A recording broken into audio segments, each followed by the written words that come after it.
La que diga digestión. ¿Dice digestión? A ver. Ese. Bien. Bueno, no quiere abrir, caballero. ¿Señorita? Sí, pero vamos a hacer eso. ¿No? Ese es para la otra unidad. ¿Ya? Bien, como hemos estado trabajando anteriormente, tanto para el caso de carbohidratos, lípidos, hemos estado viendo los aspectos de digestión, de degradación. Falta la 11. Ese no está colgado en el aula, porque ese la he estado terminando yo. ¿Ya? Bien, en el caso de carbohidratos lípidos, hemos estado viendo los aspectos relacionados con los procesos degradativos. Vamos a ver, para esta cuarta unidad, lo que corresponde la degradación de las proteínas, ¿no? Obviamente, para los procesos degradativos necesitamos hidrolasas. Estas hidrolasas van a participar activamente a nivel del tracto digestivo, siempre y cuando estemos hablando de proteínas que provienen de la dieta, ¿correcto? Sabemos que nuestros alimentos, los nutrientes, provienen del medio externo, por lo tanto, ingresarán a nuestro tubo digestivo y tendrán que ser degradados. Pero así como hay un proceso digestivo en nuestro tracto gastrointestinal, también hay un proceso de degradación de las proteínas que están a nivel intracelular. Hay que tener en cuenta que las proteínas tienen un tiempo de vida y después de haber cumplido su función tienen que ser eliminadas y por lo tanto también tiene que haber un proceso de degradación, pero van a participar otro tipo de enzimas. Cualquiera de estas enzimas, ya sean las que participan en el tracto digestivo o en el medio intracelular, todas estas deben de ser proteasas que deben de cumplir el rompimiento, ¿no?, de los enlaces peptídicos para facilitar la simplificación de estas proteínas. Y luego del proceso de digestión vamos a requerir la formación de aminoácidos, ¿no? Consumimos proteínas de la dieta para poder obtener aminoácidos para renovar nuestras proteínas, pero igualmente el proceso catabólico a nivel intracelular de las proteínas también va a involucrar la formación de aminoácidos que posteriormente lo vamos a poder utilizar, ¿no? Entonces, en el caso del tracto digestivo, nosotros vamos a realizar una digestión y luego los productos van a tener que ser absorbidos y pasar al torrente sanguíneo. En tanto que los procesos degradativos a nivel del medio intracelular involucrará la degradación de proteínas que están dentro de la célula. Obviamente también hay proteínas que están circulando en el medio extracelular, en la sangre, ¿no? Y también deben de cumplir un determinado periodo de tiempo para posteriormente ser eliminadas por proteasas específicas, ¿no? Entonces hay un proceso de hidrólisis que va a ocurrir en el tracto digestivo, pero también va a haber un proceso de hidrólisis a nivel intracelular, ¿no? Los aminoácidos que son obtenidos del proceso de la digestión gastrointestinal tendrán que ser de alguna forma incorporados a la vía sanguínea, ¿no? Entonces va a existir la presencia de una diversidad de transportadores. Necesariamente el proceso digestivo se va a dar a nivel del duodeno. Recuerden que el páncreas va a jugar un papel importante también en los procesos de digestión de las proteínas. El estómago, en primera instancia, y posteriormente a nivel del duodeno, gracias a la participación de una diversidad de proteasas que va a vertir el páncreas a nivel del duodeno. Y posteriormente, los productos de la digestión, que pueden ser péptidos de bajo peso molecular y aminoácidos, tendrán que ser posteriormente absorbidos y en las otras porciones del intestino delgado, llámese yeyuno e ilio, deben también establecerse presencia de transportadores para facilitar la captación y la utilización de los productos finales de la digestión. En el caso de la digestión de nuestras proteínas, al igual como en el caso de los carbohidratos, recuerda que hay una fase luminal, que es la que se va a dar a nivel del medio interno del tubo digestivo, pero también va a darse una fase parietal, en la cual algunos productos que son sencillos van a poderse degradar, ya sea en la superficie de la membrana del enterocito o al interior de este, ¿no? Muy bien. Hay una diversidad de proteasas. Esas proteasas son las responsables de poder romper, clivar a las proteínas nosotros que hemos ingerido de la dieta o los que están a nivel del medio intracelular. Ahora, ¿cómo las proteasas pueden detectar, las proteasas intracelulares, cómo pueden detectar qué proteína es la que se debe de eliminar? Recuerda, nosotros estamos en una constante renovación. Tenemos proteínas entre comillas viejas y también tenemos proteínas nuevas. Entonces, ¿cómo pueden estas proteasas tomar la decisión de qué proteína tiene que eliminarse? Yo tengo albúmina y la albúmina tiene su propia estructura. Entonces, ¿cómo saben estas enzimas qué albúmina debe de removerse, eliminarse de la circulación y cuál se debe de mantener? Entonces, existe un proceso que es el de la incorporación de ubiquitina, el proceso de ubiquitinización. Ese proceso va a permitir realizar, ¿qué cosa? Un marcaje de la proteína. Esa proteína que ya cumplió su tiempo de vida, ¿qué va a suceder con ella? La vamos a marcar. Y esa que está marcada con ubiquitina es la que nosotros vamos a tener necesariamente que eliminar de la circulación sanguínea o del medio intracelular, ¿no? Entonces, hay un proceso de marcaje. Muy bien. Tenemos nosotros nuestro tracto digestivo. Y en el caso de las proteínas, como habíamos visto en nuestra práctica de factores que afectan la actividad enzimática, habíamos indicado que en el estómago se da inicio al proceso digestivo de proteínas, ¿no? Gracias a la presencia de la pexina. Recuerda que habíamos señalado que en la mucosa del estómago existen células principales y células parietales. Las principales eran las responsables de producir pexinógeno, ¿correcto? Que posteriormente se tiene que convertir en pexina, ¿no? Y también tenemos las células parietales, que son las responsables de producir ácido clorhídrico, ¿no? Entonces, en el lumen gástrico vamos a tener el pexinógeno, tenemos un medio ácido, eso va a conducir a la activación del pexinógeno. Recuerda que cuando vimos la clase de enzimas, habíamos indicado que existía un proceso de activación de los zimógenos, que era el proceso de proteólisis limitada, ¿sí o no? El proceso de proteólisis limitada, ¿qué significaba? Que la proteína, en este caso la enzima, tenía que perder una parte de su estructura polipeptídica para convertirse en enzima activa, ¿correcto? Los zimógenos tienen su forma inactiva, ¿no? La proenzima, y luego que sufren el proceso de proteólisis limitada, se va a convertir en la enzima activa, ¿no? Entonces nuestro pexinógeno, gracias al pH ácido, va a poderse convertir en pexina, ¿correcto? Pero también en este proceso de formación de pexina, la pexina ya activa puede actuar sobre el pexinógeno para convertirlo también en pexina activa.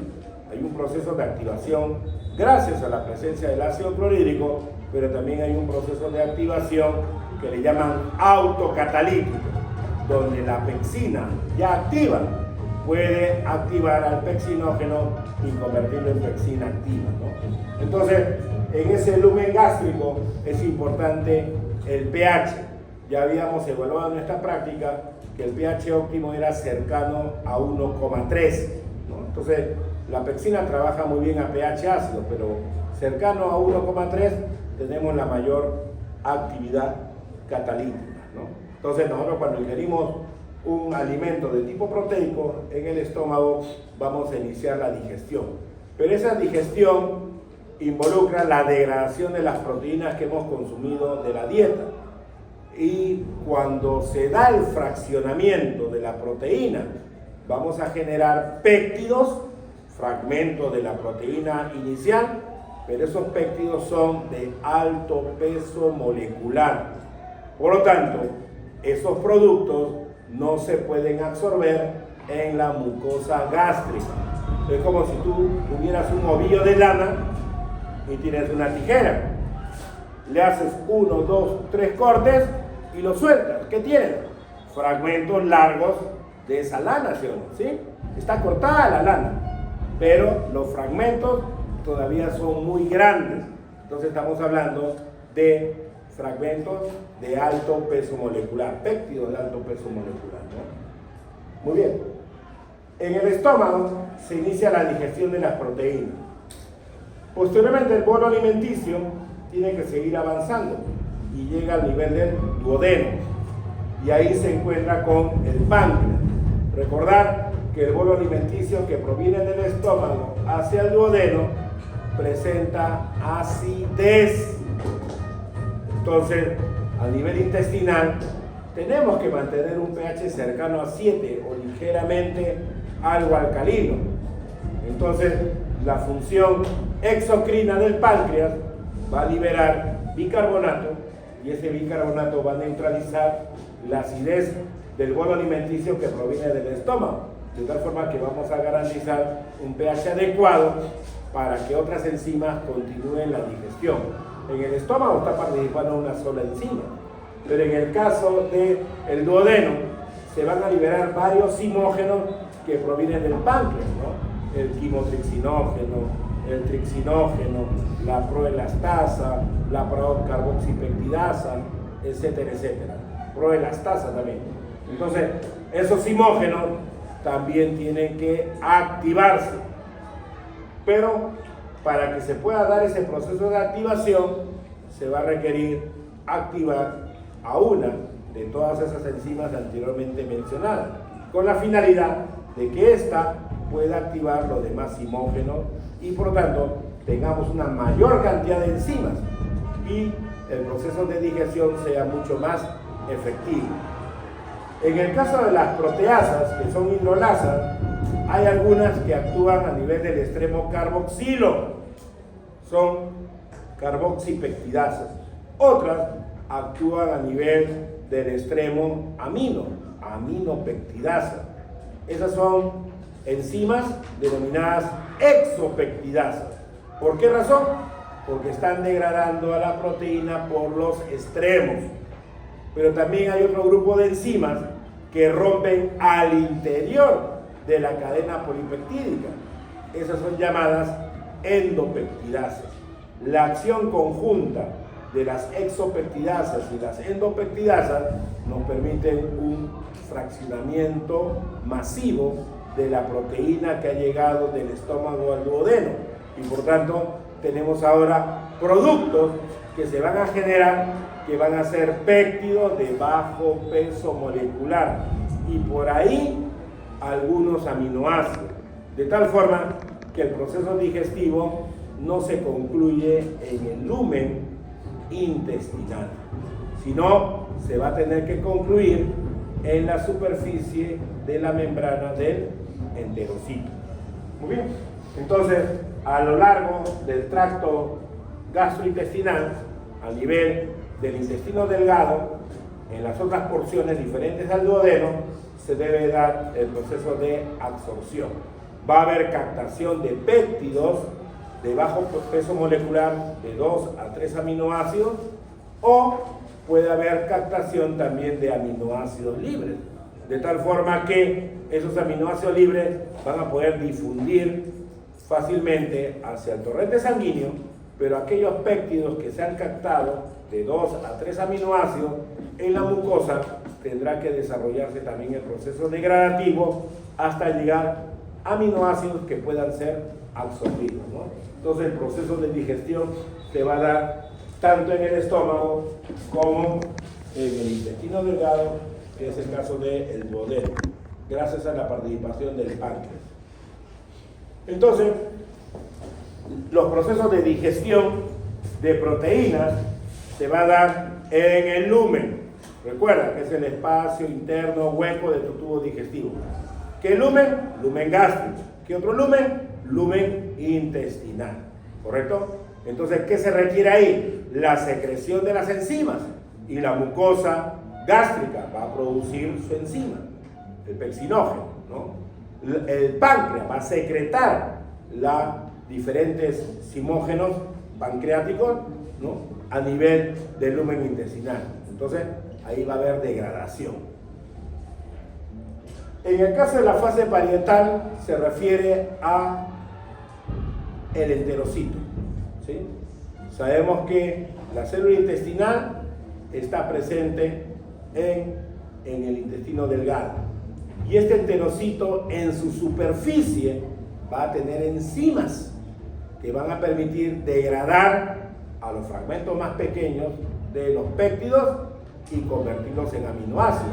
Pero también tiene la propiedad de que en su medio intracelular del enterocito haya también capacidad digestiva, ¿correcto? Entonces, el proceso de la degradación de las proteínas es complejo. No se concluye en el lumen intestinal, sino se concluye en la membrana citoplasmática del enterocito o en su interior, que es el medio intracelular. Muy bien. Entonces, la fase luminal se da en el estómago y el intestino, obviamente porque hay un lumen gástrico y un lumen intestinal, pero en el caso de la fase parietal se va a dar exclusivamente en el enterocito. ¿Y el enterocito dónde está? En el intestino delgado, a nivel del duodeno. Entonces, ¿qué sabemos nosotros del proceso luminal? Muy bien, veamos lo que ocurre en el estómago. Estamos indicando que en el estómago va a haber secreción del llamado jugo gástrico. Entonces va a haber presencia del pepsinógeno, va a haber presencia de agua y va a haber presencia del ácido clorhídrico. Sabemos que la musculatura lisa del estómago se va a contraer, por lo tanto eso va a permitir un mezclado, y cuando mezclamos, ¿qué vamos a generar? Una emulsión, ¿correcto? De tal forma que la enzima va a tener contacto íntimo con el sustrato y va a estar con el medio ácido que le corresponde para iniciar la digestión. Ahora, como hay presencia de ácido clorhídrico, ¿qué va a ejercer ese ácido clorhídrico? Va a cumplir varios factores, varias funciones. Una de ellas es denaturar a la proteína que proviene de la ingesta. Me hablan de un proceso de denaturación acídica. Ya sabemos que ese ácido clorhídrico que está presente ahí nos va a proporcionar un pH cercano a 1.3. Entonces tiene una buena acidez, y una proteína frente a un ácido se va a denaturar. El proceso de denaturación lo entendemos nosotros como un cambio de conformación estructural de la proteína, en la cual le va a hacer perder su función. Eso es lo que entendemos nosotros como denaturación. Pero en el caso del proceso digestivo, la denaturación es favorable para que se pueda dar una degradación mucho más rápida, efectiva, de las proteínas que estamos nosotros consumiendo. Si yo tengo una persona que come un alimento crudo y tengo una persona que de repente ese alimento lo sancocha, lo fríe o lo incurte en ácido, el calor y la acidez obviamente son procesos denaturantes. En tanto que si tengo un alimento crudo que no está expuesto a ningún factor denaturante, la proteína está en su forma nativa. Entiéndase que la forma nativa es como si fuera un ovillo de lana, compacto, ¿sí o no? Entonces, si yo como carne cruda, esas proteínas están intactas con la conformación estructural que le corresponde a esas proteínas. Pero si yo consumo una proteína como en el caso del ceviche, que está puesta en jugo de limón, la proteína se va a denaturar, o sea, se va a relajar su estructura y va a ser más susceptible a que yo la pueda romper.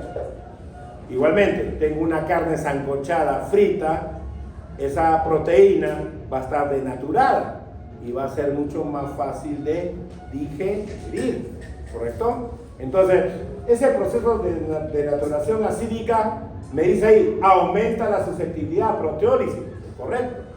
Si tengo una proteína que está compacta, la voy a poder digerir, pero me va a demorar más tiempo, porque su estructura no ha sido alterada, está compacta.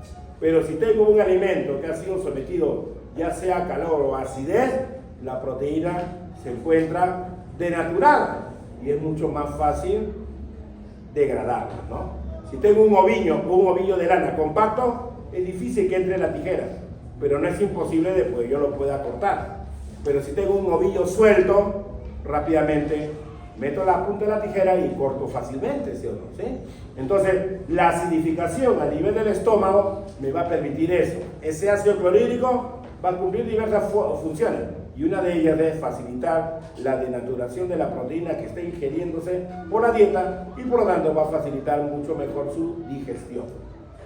Pectina es una proteasa ácida. La denominación es porque trabaja a un pH ácido, pero recuerda que la pectina es una endopeptidasa.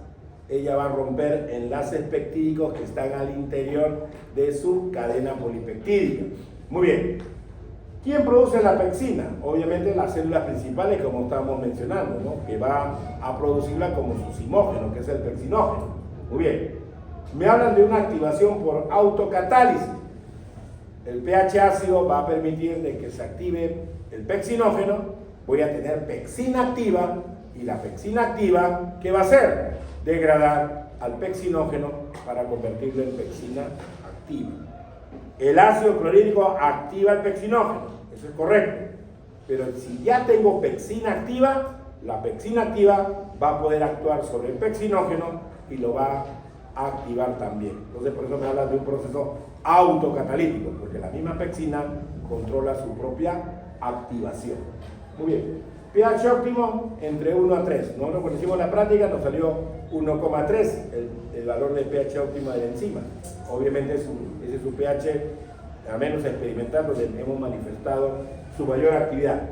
Pero fíjate que si aumentamos el pH, lo que vamos a encontrar es inactivación de esta enzima, que es la pectina. Como es una endopeptidasa, va a romper los enlaces peptídicos al interior de la cadena. Pero recuerda que las enzimas tienen especificidad y en el caso de la pectina, donde haya aminoácido aromático o alifático, ahí corta. ¿Estamos bien? O sea, no es un corte al azar. Entonces, a lo largo de la proteína que va a ser digerida, hay una secuencia de aminoácidos. Donde encuentre un aminoácido aromático o uno alifático, la enzima cortará. Y por tanto, ¿qué va a generar?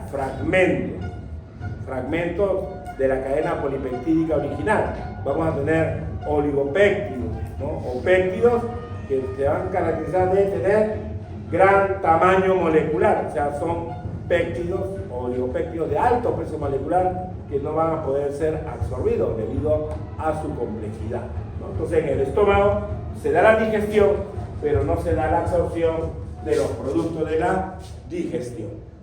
Entonces eso es lo que ocurre en la fase luminal gástrica.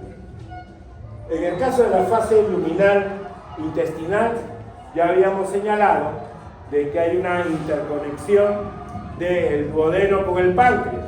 Entonces el páncreas va a producir enzimas que lo va a liberar a nivel del duodeno. Y en el caso del duodeno tenemos una mayor participación de enzimas, debido a que ahí se debe de concluir la digestión de nuestras proteínas. Tenemos que llegar a simplificarlo lo más que se puede. Entonces se requieren más enzimas para ello. Muy bien. Me hablan de una acción secuencial de proteasas pancreáticas. ¿Por qué razón se habla de una acción secuencial? Porque hay una enzima que va a dirigir la activación de las demás enzimas digestivas del páncreas. Ya hemos indicado qué zimógeno va a producir el páncreas: proelastasa, procarboxipeptidasa, el quimotrixinógeno, ¿no? El trixinógeno, para poner algunos ejemplos. Entonces, esas enzimas están inactivas, se secretan del páncreas a nivel del duodeno y están inactivas. Se requiere que éstas se activen. Entonces tiene que haber algún elemento que potencie su activación, y va a ser una activación de forma secuencial, que lo vamos a presentar. Ahora, cuando participan estos zimógenos, va a fragmentar a esos péptidos de alto peso molecular que provienen del estómago, pero la digestión no es completa.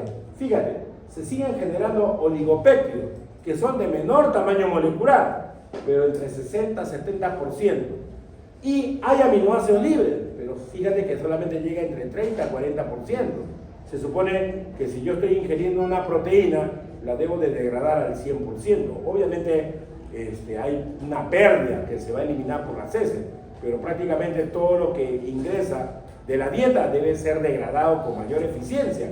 Y fíjate que en la fase luminal no llegamos a tener el 100% de aminoácidos. Llegamos a fragmentar la proteína que proviene del estómago, pero no tenemos todo en aminoácidos.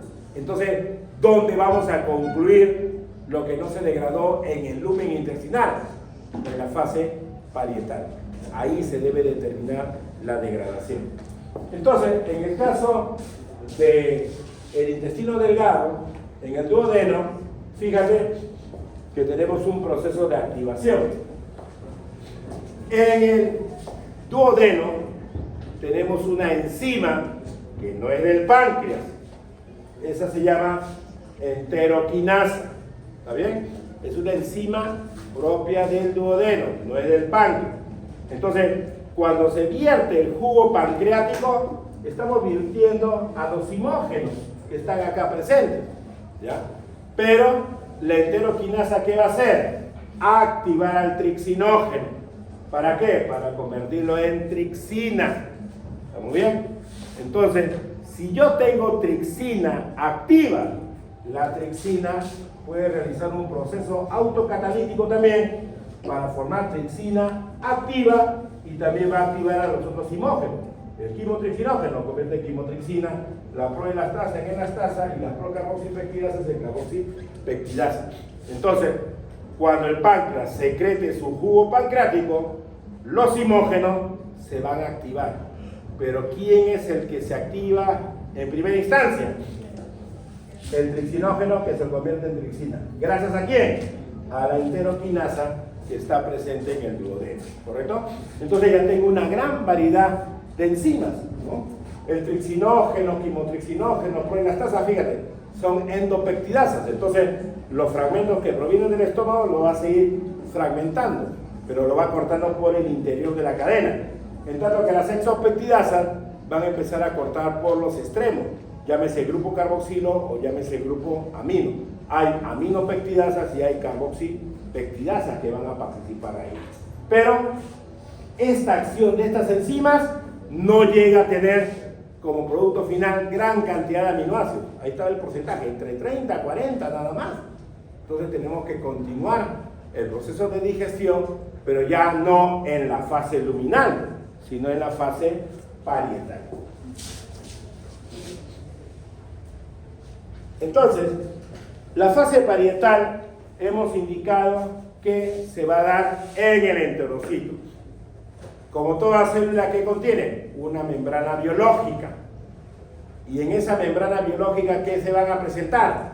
Enzimas que van a estar ancladas ahí. Si tú te acuerdas cuando habíamos estado hablando de la digestión de los carbohidratos, la maltasa, la isomaltasa, ¿sí? La lactasa, ¿dónde estaban? En la membrana del enterocito. No estaban en el lumen intestinal, estaban en la membrana del enterocito. Entonces llegaba la isomaltosa, tenía contacto con la enzima, la rompía y se formaban dos glucosas, ¿sí? Llegaba la lactosa, estaba la lactosa, cortaba y formaba glucosa y galactosa.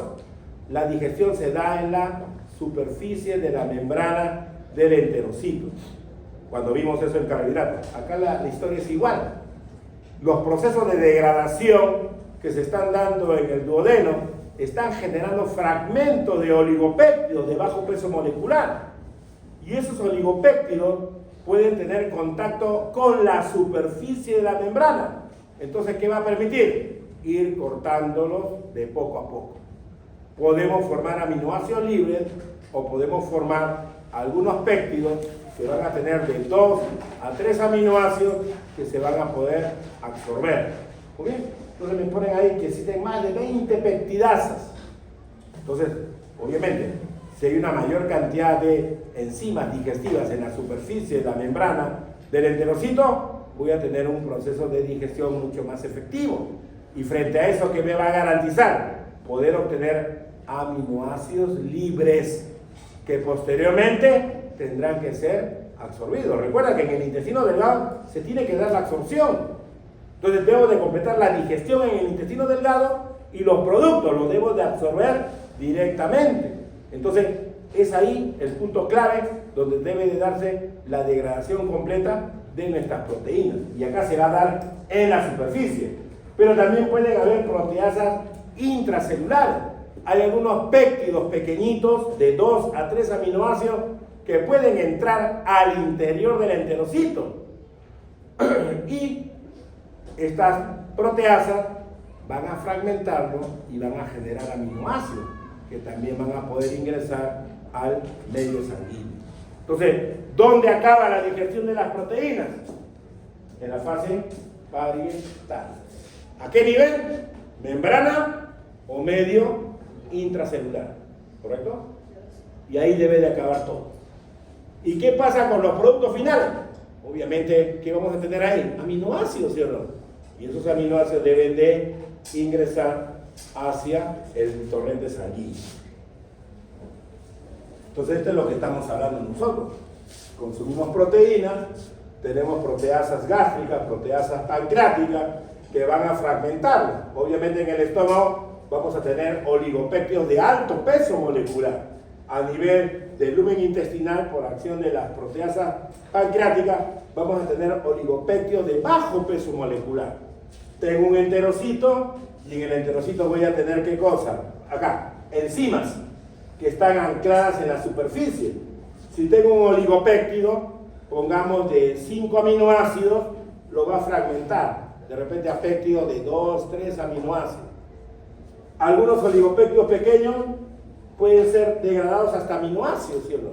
Y el aminoácido puede ingresar al interior del enterocito y va hacia el medio sanguíneo sin ningún problema.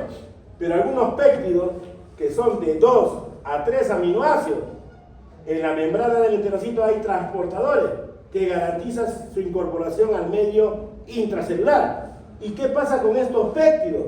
Hay peptidasas intracelulares que lo van a degradar y voy a tener aminoácidos que fácilmente van a poder ingresar al torrente sanguíneo. Entonces, el proceso digestivo es complejo, ¿no? Entonces, ya tú sabes que las grasas se demoran en digerir y las proteínas también se demoran en digerir. Entonces, cuando estemos consumiendo un alimento, dale tiempo, no come un poco espaciado. ¿Para qué? Para que le des tiempo a las enzimas para poder digerir. Si no, vamos a terminar atracados ahí, sin poder avanzar nuestra digestión, ¿sí o no? Una parrillada, full proteína, comes, después te quedas ahí con dolor estomacal, ¿no? Saturates a tus enzimas con muchos sustratos, ¿no? Y no van a poder degradar. Entonces, ¿qué tendremos que hacer? Comprar la pastillita de la semana pasada. No, pero eso te ayuda, ¿no? Frente a un proceso de indigestión te ayuda. Ya en la práctica vimos que esa pastillita sí degrada la grasa, ¿sí o no? ¿Está bien? Pero también tiene proteasa, ¿está bien? Entonces te va a ayudar frente a ese proceso de falta de digestión, ¿no? Entonces hay que comer pausado, comer de poco en poco para facilitar la digestión, porque fíjate, es complejo, o sea, se degrada parcialmente en el estómago, se degrada parcialmente en el lumen intestinal, recién se va a completar la digestión sobre la superficie de la membrana, ¿no? Hay personas que también tienen problemas de secreción enzimática. Hay personas que secretan poca pepsina. Hay menor secreción pancreática. ¿Qué problema va a presentar esa persona? Ponte, hay personas que tienen fibrosis quística. El páncreas no puede secretar las enzimas, ¿no?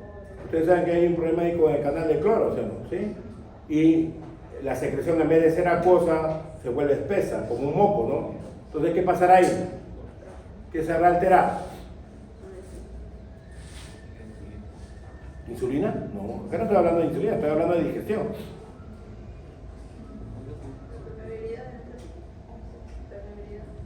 No. O sea, si hay una incapacidad de secreción, al tener poca enzima, ¿qué voy a tener como problema? Un problema de mala digestión. Va a haber un problema de mala digestión.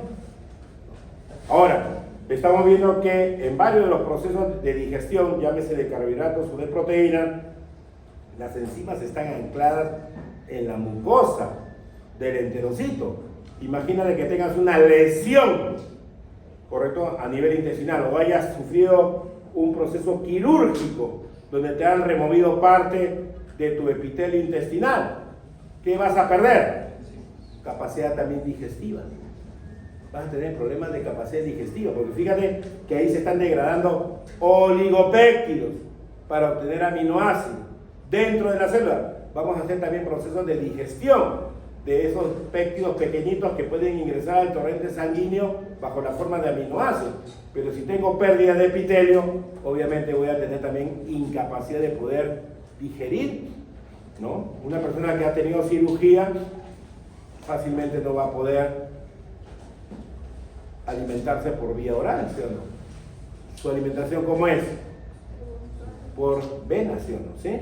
Porque hay una incapacidad de poder digerir y de absorber los nutrientes, ¿no? Porque se ha dañado o se ha removido parte de su intestino, ¿sí o no? ¿Está bien? Entonces eso hay que tener en cuenta.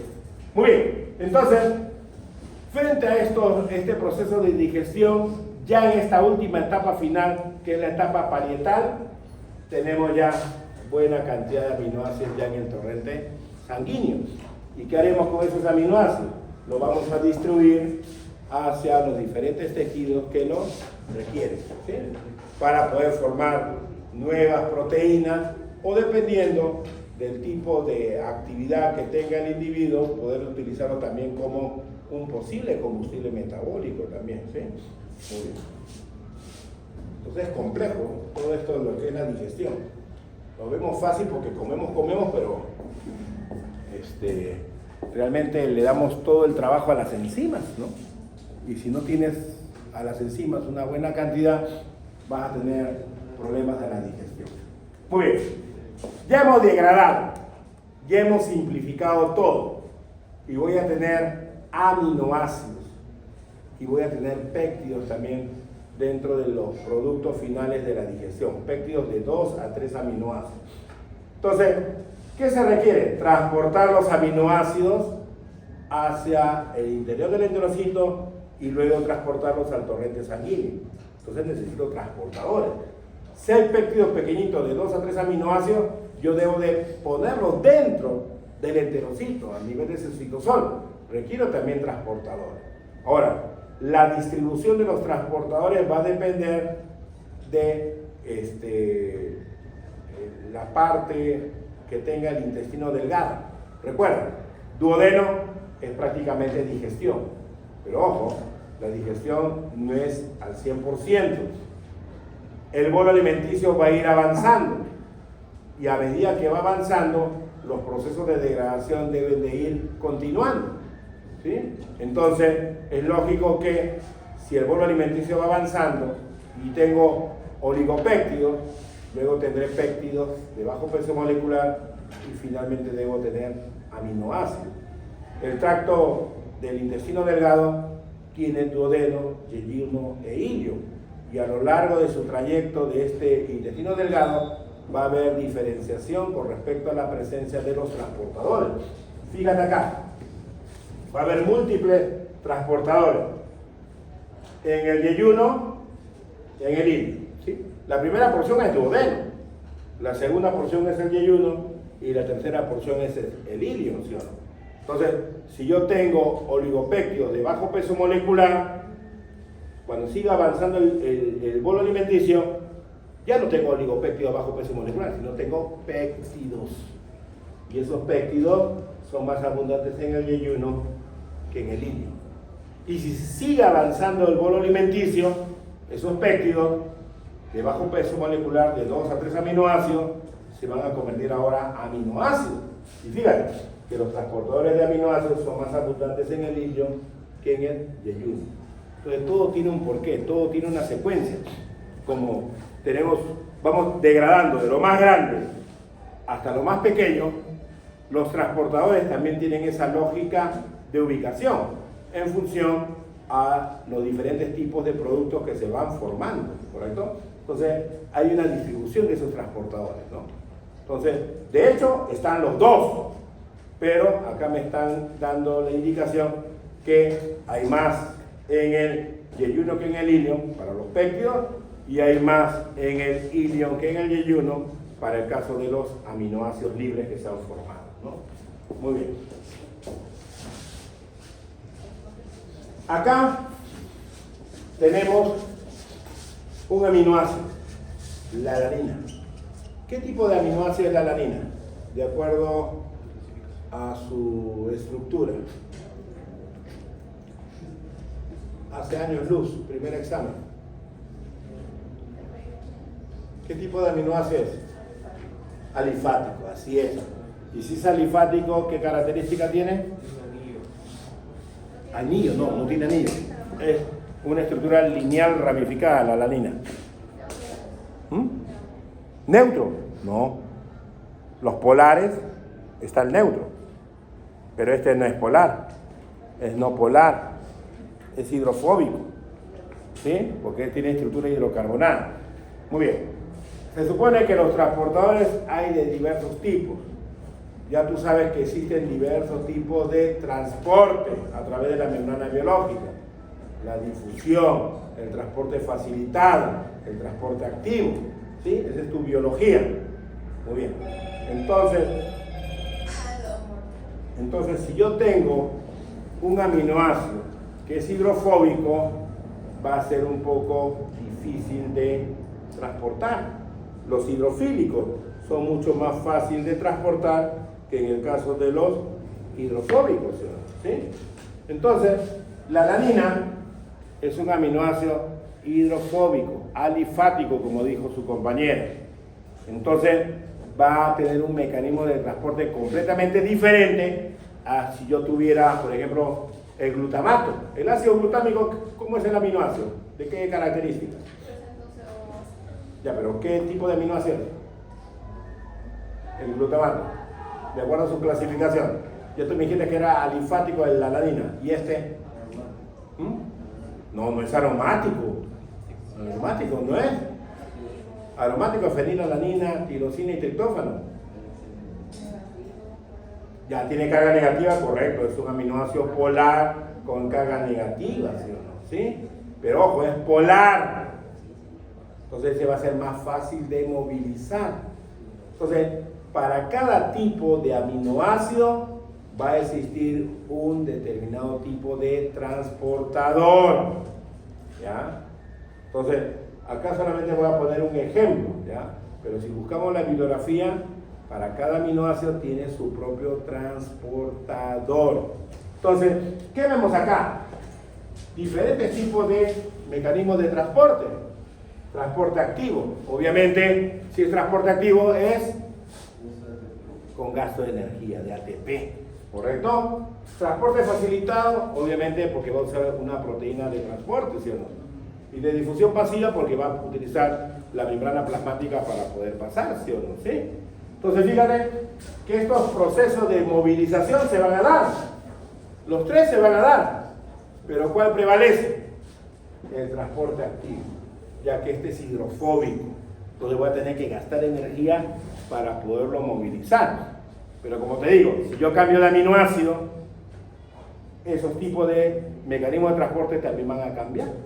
Si yo tengo un monopolar, ese fácilmente va a poder ser incorporado al medio sanguíneo, ¿ya? Porque el medio sanguíneo es hidrofílico, ¿sí o no? Va a ser más fácil de poderlo movilizar. Entonces va a haber variación. Muy bien. ¿Qué tengo acá? Un aminoácido que va a ingresar al interior del enterocito, pero su mecanismo de incorporación al medio intracelular es dependiente de sodio, ¿correcto? Y el aminoácido ya estando dentro del enterocito puede ir directamente al torrente sanguíneo, ¿sí? El de acá es un mecanismo de transporte del aminoácido, pero que es independiente del sodio, ¿sí? Igualmente ingresa y el aminoácido va al torrente sanguíneo, ¿sí? Hay diferentes tipos de mecanismos de transporte de los aminoácidos, ¿ya? Va a haber variaciones con esto. Muy bien. Los péptidos, que son de 2 a 3 aminoácidos, también pueden entrar dentro del enterocito. Estos péptidos van a utilizar una bomba de protones que va a permitir que el péptido ingrese al interior del enterocito. Y como ya habíamos explicado, dentro del enterocito hay proteasas que lo van a poder degradar. Como son de 2 a 3 aminoácidos, fácilmente van a poder ser degradados hasta su mínima expresión y estos aminoácidos pueden dirigirse al medio sanguíneo, ¿correcto? Entonces, a nivel del intestino delgado, a nivel de el yeyuno y el ilio, vamos a tener una variedad de transportadores, principalmente en el yeyuno, transportadores de péptidos de 2 a 3 aminoácidos, y en el ilio vamos a tener la presencia de transportadores para aminoácidos, ¿correcto? Entonces se va dando la degradación continua de estos productos de la digestión de proteínas y de poco a poco vamos absorbiendo los productos finales que al final de cuentas llegan a ser aminoácidos, ¿no? Muy bien, entonces hay un proceso de absorción, pero se requieren proteínas de membrana también. Hay algunos procesos de mala digestión que no permiten degradar la proteína que tú ingieres de la dieta por problemas de enzimas de secreción. Pero también puedes tener algunos problemas de mala absorción. La proteína se degradó, la proteína se simplificó, pero los transportadores no están presentes y por lo tanto los productos de la digestión no llegan a ingresar al torrente sanguíneo y por lo tanto tenemos una situación completamente distinta, ¿no? Ya en el curso de bioquímica clínica ustedes van a ver algunas alteraciones con respecto al transporte de aminoácidos a través de la membrana citoplasmática y eso genera patologías que me van a presentar en su momento. Muy bien, entonces, ¿qué hemos estado viendo nosotros? Hemos estado viendo el proceso de digestión. Este proceso de digestión involucra que nosotros consumamos una dieta determinada. Esta dieta puede tener proteínas de origen vegetal o puede tener proteínas de origen animal. Y hemos estado hablando del proceso digestivo tanto en el estómago como en el intestino y finalmente a nivel intestinal los productos finales de la digestión que deben de ser aminoácidos lo vamos a tener que absorber y estos productos van a estar presentes en la sangre. Muy bien, y la sangre va a servir para poderlo distribuir hacia donde se le requiere, ¿no? Entonces estos aminoácidos van a ser captados por nuestras células y nuestras células ¿qué van a hacer? Van a utilizar estos aminoácidos para los procesos de traducción, para poder sintetizar nuevas proteínas celulares, ¿no? ¿Correcto?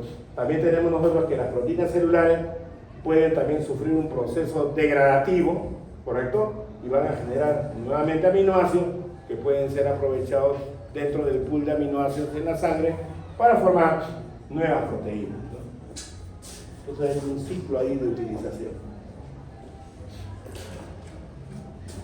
¿de dónde se forman los aminoácidos? Uno, van a provenir de las proteínas que ingerimos de la dieta y que hemos estado presentando diversos tipos de proteasas que van a actuar a lo largo del sistema gastrointestinal, donde vamos a tener la degradación de las proteínas que hemos ingerido de la dieta y tenemos aminoácidos. Y luego, esos aminoácidos tienen que ser transportados y van a ser incorporados al nivel del medio sanguíneo. Muy bien, pero estos son de proteínas exógenas. También podemos obtener aminoácidos que provienen de la degradación de nuestras proteínas celulares. Ya habíamos estado mencionando que nuestras proteínas celulares pueden tener un tiempo de vida y deben ser eliminadas de nuestro cuerpo. Entonces, se debe de activar mecanismos moleculares para su degradación. Ustedes también saben que una célula, luego de haber cumplido su tiempo de vida, mediante la apoptosis, tiene que ser eliminada, degradada. Obviamente, sus componentes celulares también tienen que ser degradados. Entonces, para poder degradar las proteínas de nuestras células, ¿qué requerimos? Proteasas celulares, ¿correcto? ¿Y de dónde provienen esas proteasas? De los lisosomas. Recuerden que los lisosomas, entre comillas, son los estómagos celulares, ¿no? Sabemos que ahí van a haber gran cantidad de proteasas digestivas. ¿Muy bien?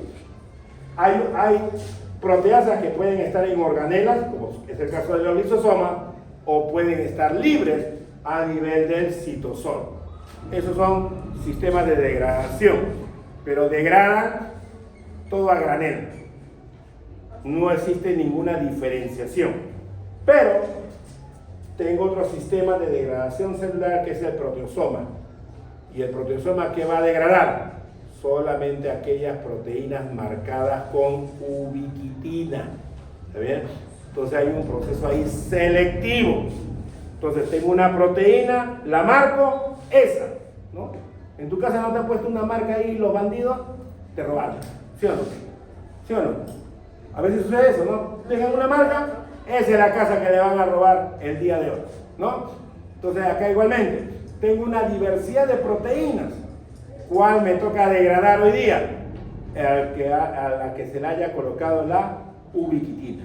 Por eso el proceso se llama de ubiquitinización y la maquinaria enzimática que tiene que ver con la degradación es la del proteosoma.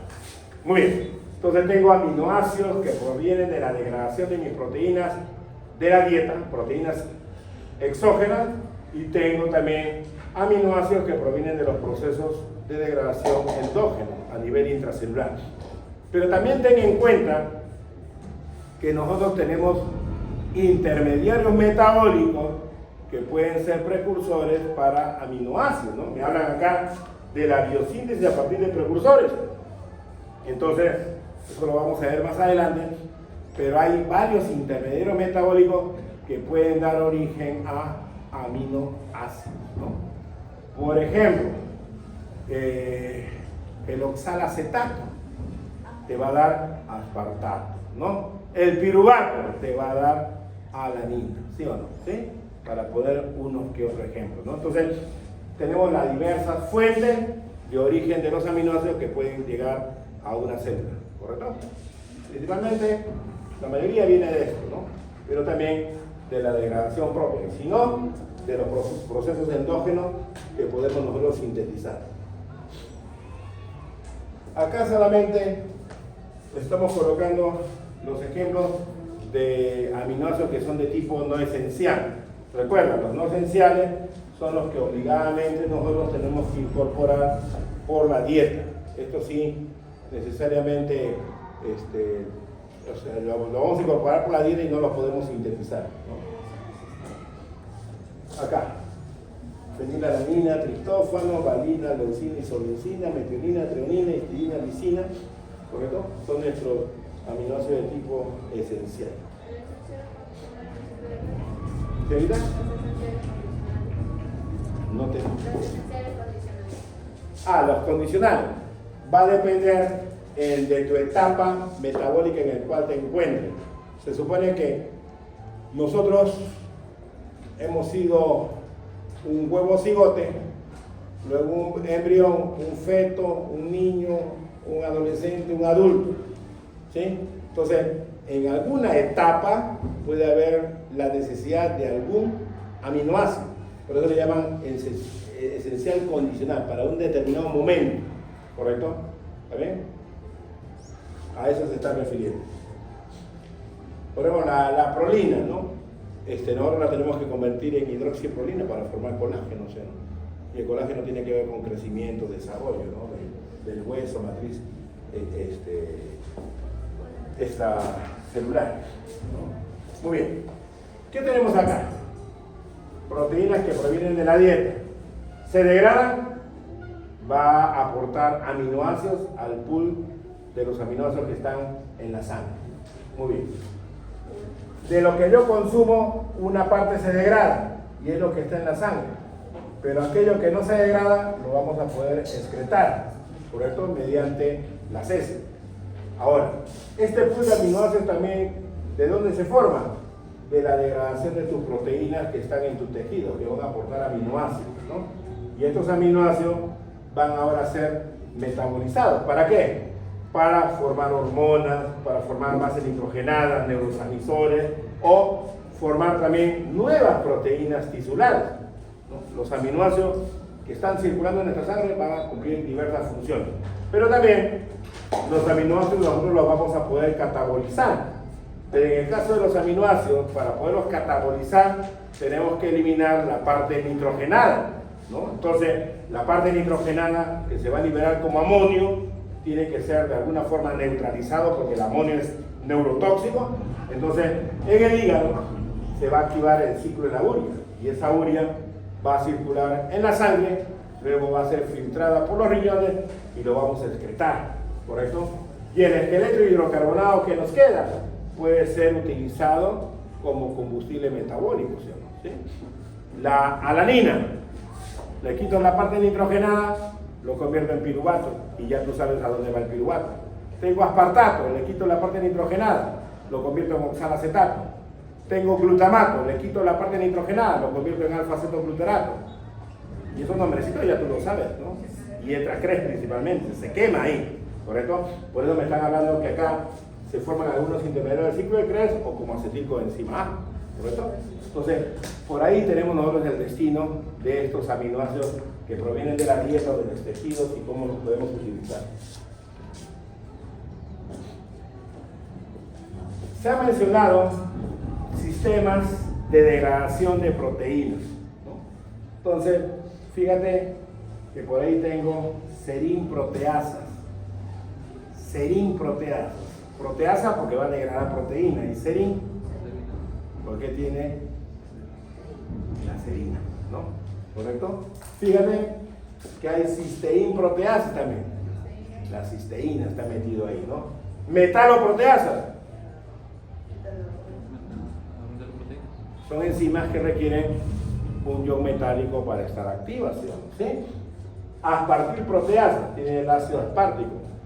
Ojo que tanto la serina como la cisteína y el ácido aspartico son importantes en el sitio activo para poder favorecer el proceso degradativo, por eso le dan esa denominación. Muy bien, fíjate que dentro de las enzimas digestivas que hemos estado mencionando, trixina, quimotrixina y elastasa son serinproteasas. Carboxipeptidasa A y B, aminopeptidasas, son metaloproteasas, ¿ya? La carboxipeptidasa, por ejemplo, depende de zinc para tener actividad catalítica. Y la pepsina es una aspartilproteasa, ¿no? Ahí poniendo los ejemplos de enzimas digestivas. También recuerda que en el caso de los factores de coagulación son simógenos también, ¿correcto? Entonces por acá tienes la trombina, por ejemplo. Por acá te hablan del activado plasminógeno, ¿sí? Son algunos ejemplos también de proteasas. Caspasas, catexinas, calpaínas son sistemas de proteasas celulares, intracelulares, ¿ya? Trixina, quimotrixina, elastasa, carboxipeptidasa, aminopeptidasa y pepsina son enzimas digestivas que van a actuar sobre el tracto gastrointestinal. Pero la caspasa, catexinas, calpaínas son sistemas enzimáticos intracelulares, que son muy activos para degradar las proteínas que deben ser eliminadas de nuestro cuerpo, ¿no? La papaína, ya tú la conoces, ¿sí? ¿Está bien? Ya viene Navidad y tu mamá o tu abuelita va a preparar pavo y ¿qué le echa? Jugo de papaya o le echa jugo de piña, ¿no? Donde hay proteasas y se ablanda la carne del pavito y se vuelve más jugoso para comerlo, ¿sí? ¿Está bien? Entonces tenemos acá una diversidad de proteasas de acuerdo a su clasificación, ¿sí? Muy bien. Algunas son enzimas digestivas y otras son enzimas intracelulares. A partir de proteasas también está la catexina, ahí hay una catexina también, ¿sí? Muy bien. Entonces nuestras proteasas son estas enzimas que van a degradar a las proteínas. ¿Dónde vamos a ver? En el tracto gastrointestinal. ¿Está bien? La mayoría son de tipo serin-proteasa, ya lo vimos en el cuadro anterior. La pepsina está abajo, pero serin-proteasa eran las otras, ¿no? Hay otras que están en la matriz extracelular y son de tipo metaloproteasa. Pero de estas es la que me interesa, estas proteasas que van a degradar las proteínas que están en nuestras células. Entonces, fíjate, las catexinas, principalmente, ¿dónde están? En el lisosoma. Y en el citosol están las caspasas y las calpaínas. Y tengo el sistema de degradación que es el proteasoma, ¿sí? Entonces, estas tres son las que van a participar activamente en esta degradación de proteínas. Hay diferencias de ellas en cuanto al pH de acción, ¿correcto? La forma como cortan. Algunas son endopeptidasas, otras son carboxipeptidasas. ¿Está bien? Algunas son aminopeptidasas o endopeptidasas, ¿sí? Me hablan similar a la pexina, obviamente es también una endopeptidasa que corta a nivel de residuo aromático o de alanina. Más o menos casi todas tienen el mismo peso molecular. Va a variar el lugar de acción donde van a participar, ¿sí?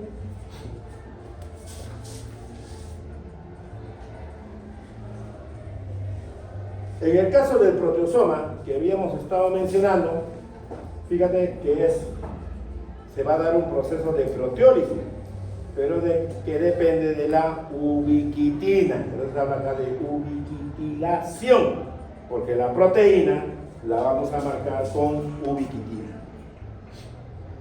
Entonces, ¿qué debe suceder? ¿Qué característica o qué condiciones debe tener la proteína para ser eliminada? ¿No?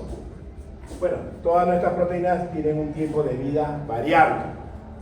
Hay unas que son de mayor tiempo y otras de menor tiempo de circulación. ¿Vale? Otras tienen que ver con su estabilidad.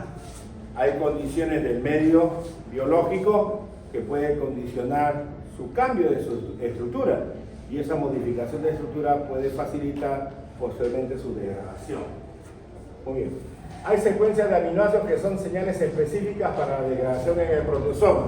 Así es. Nosotros vamos a tener que marcar estas proteínas que ya cumplieron su tiempo de vida medio y que han sufrido algún tipo de alteración estructural. Entonces se van a marcar. Muy bien. Entonces la ubiquitina se va a unir covalentemente con la proteína. ¿Está bien? La proteína es la que vamos a eliminar. La proteína, ¿qué va a aportar? Va a aportar cadenas laterales de lisina. ¿Está bien? Tú sabes que la lisina es un aminoácido. Entonces mi proteína debe tener lisina. Y a nivel de esa lisina, la ubiquitina se va a unir covalentemente. ¿Está bien? Recuerda que la lisina es un aminoácido básico. Y como aminoácido básico tiene nitrógenos adicionales en la cadena lateral. Por eso te dice acá que va a haber una unión covalente en el nitrógeno de la cadena lateral de las lisinas. Tienes que acordarte de la estructura, ¿ya? La lisina, aminoácido básico, ¿correcto? Entonces, ¿qué va a pasar con estas proteínas? Se van a encontrar marcadas. Y si están marcadas, va a activarse el proceso degradativo. ¿Y dónde se va a dar ese proceso degradativo? En el proteosoma.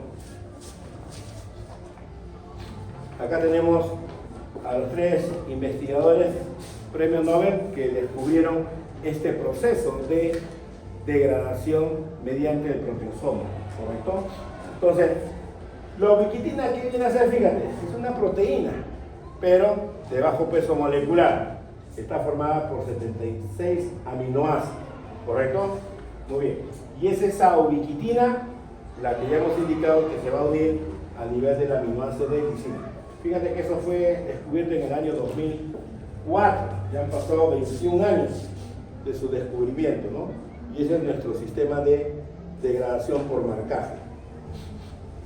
Entonces, tengo acá la ubiquitina, tiene su extremo C-terminal, no figura el otro, ¿no? el amino terminal, pero esta es la estructura de la ubiquitina.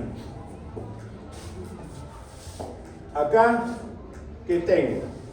Tengo mi cadena polipeptídica de la proteína que se va a marcar. ¿Y qué tengo acá? La cadena lateral del aminoácido lisina. ¿Y qué va a suceder? Este carboxilo terminal se va a asociar con el nitrógeno de la cadena lateral de la lisina. Grupo amino con grupo carboxilo, ¿qué se forma? En un aminoácido. La reacción de un grupo amino con un grupo carboxilo entre aminoácidos vecinos, ¿qué te da? El enlace peptídico, ¿sí o no? Pero ahí no dice enlace peptídico. ¿Qué dice? Isopeptide bond, ¿sí o no? Enlace parecido al peptídico. ¿Será cierto eso? Sí. ¿Por qué? Si yo soy el aminoácido, mi cabeza es el hidrógeno, el grupo amino siempre está a la izquierda, es mi mano izquierda, grupo amino, grupo carboxilo, y esta es mi cadena lateral R, ¿sí o no? Si yo voy a formar un enlace peptídico, mi grupo carboxilo va a unirse con el grupo amino del otro aminoácido, ¿correcto? Y ahí estoy formando. Pero ojo, ese enlace no se está formando así. Mi cadena lateral está uniéndose con el grupo amino de la lisina. Y ese no es enlace peptídico. Es un enlace isopeptídico. Se parece al peptídico. Es un enlace de tipo covalente. ¿Está muy bien? ¿Ya? Entonces, tengo mi cadena polipeptídica de la proteína que ya está viejita, ya cumplió su función. Entonces, la ubiquitina, que es esta molécula, su carbono carboxilo, se debe unir con la lisina de esta proteína. Entonces acá tengo la cadena polipeptídica, tengo la cadena lateral, acá está su grupo amino de la lisina y va a formar ese enlace isopeptídico con el grupo carboxilo de la ubiquitina. Entonces fíjate que a lo largo de la estructura de la proteína van a haber varias ubiquitinas. Y ya esa proteína la marqué, ya está marcada estructuralmente.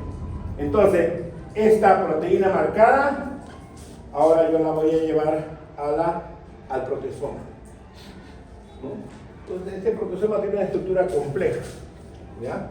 Entonces, la proteína va a ingresar, la marcada, y el proteosoma, ¿qué va a hacer? Lo va a empezar a fragmentar, lo va a ir cortando de poco a poco. Entonces, se va a dar un proceso de proteólisis. Acá está. ¿Qué dice acá? El proteosoma es un gran complejo citoplasmático encargado de degradar proteínas. Listo, esa es su función. ¿Está bien? Tiene al menos 2 copias de 36 subunidades, que son estas cadenas proteicas que lo conforman al proteosoma. Requiere ATP, obviamente. Si es un proceso degradativo, va a requerir energía para empezar a fragmentar, romper a esa estructura. Produce péptidos cortos, va a haber fraccionamiento. Entonces, ¿qué tengo acá? Mi proteína. Esta es la proteína que ya cumplió su tiempo de vida. ¿Qué sucedió en tu cuerpo? Se marcó. Tiene ubiquitina.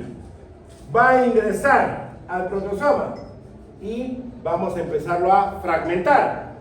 Y se van a formar, fíjate, hecta, octa, nona, péptido. ¿Sí? Hecta, ¿cuántos?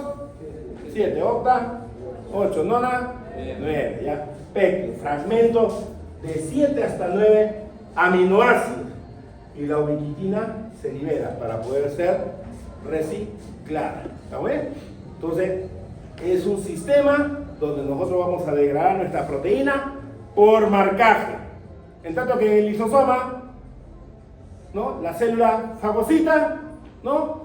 Mete a la proteína y dentro secreta a sus catexinas, ¿no? Calpaínas, lo que sea, lo fragmenta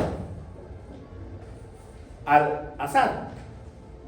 Pero acá el proteosoma requiere que la proteína esté marcada con la ubiquitina para que pueda ser degradada. ¿Sí? Eso es lo que se está presentando ¿Son acá. 36 o 32 subunidades? Porque ahí luego dice igual 64. ¿Tuviste dos copias? Arriba. Bueno, pues por en total son 64 subunidades, 32, 32, sí. Ajá. Pero ahí figura 36, ¿no? Laxus, debe ser ahí 32,64. Sí. Muy bien. Por acá está el proceso. Entonces, se requiere gasto energético, ¿no? Entonces, acá está el proceso de ubiquitinación. Tengo la enzima activadora de ubiquitina. Tengo acá la ubiquitina con su grupo carboxilo terminal. Requiero ATP. Tengo mi enzima con un grupo sulfidrilo. Entonces, la ubiquitina pasa a la estructura de la enzima, entre comillas, se modifica temporalmente. La ubiquitina se encuentra asociada con la enzima. Esa es la parte de la activación. Luego viene la etapa de transporte de la ubiquitina hacia la proteína que se debe de marcar. Entonces tengo la enzima que se ha incorporado a la ubiquitina en su estructura y tengo la enzima transportadora. Entonces la ubiquitina se le va a dar a la enzima que va a transportar la ubiquitina. Y posteriormente se da el proceso de colocación de la ubiquitina en la proteína. Acá la enzima 3, la ubiquitina ligasa, tengo la enzima, tengo la proteína que se va a marcar, hay una interacción, viene la enzima transportadora y empieza a incorporarle la ubiquitina a la proteína y sale como proteína marcada. ¿Sí? Entonces acá incorporo la ubiquitina a la enzima activadora, luego la enzima activadora cede su ubiquitina a la enzima transportadora y la enzima transportadora va a ceder la ubiquitina hacia la proteína que se va a marcar, pero se requiere a la enzima que va a incorporar la ubiquitina a la estructura de la proteína que ya cumplió su tiempo de vida media. Esto es lo mismo, ¿sí? La formación de la activación, luego la enzima transportadora y luego la que va a marcar. Y ya acá tengo la proteína target y le voy colocando la ubiquitina y luego viene al proteosoma y se fragmenta, ¿sí? Entre péptidos de 7, 9 aminoácidos. Y nada más. ¿Ya? Bueno, disculpen que no estaba en la otra clase, pero ya avanzamos con esta para no perder la hora. ¿Ya? Bien. Vuelvo a repetir, jueves va a haber práctica calificada. ¿Ya? Ya está estandarizada la técnica, ya tengo todo preparado y van a hacer sus curvas de calibración. Si no se acordaron cómo hacerla, la vamos a hacer. ¿Ya? No deseo que vayan al siguiente curso sin saber cómo hacer la curva de calibración. ¿Ya? ¿Cómo? Le echan la culpa. Sí, siempre le echan la culpa a algún profesor, no hay problema, pero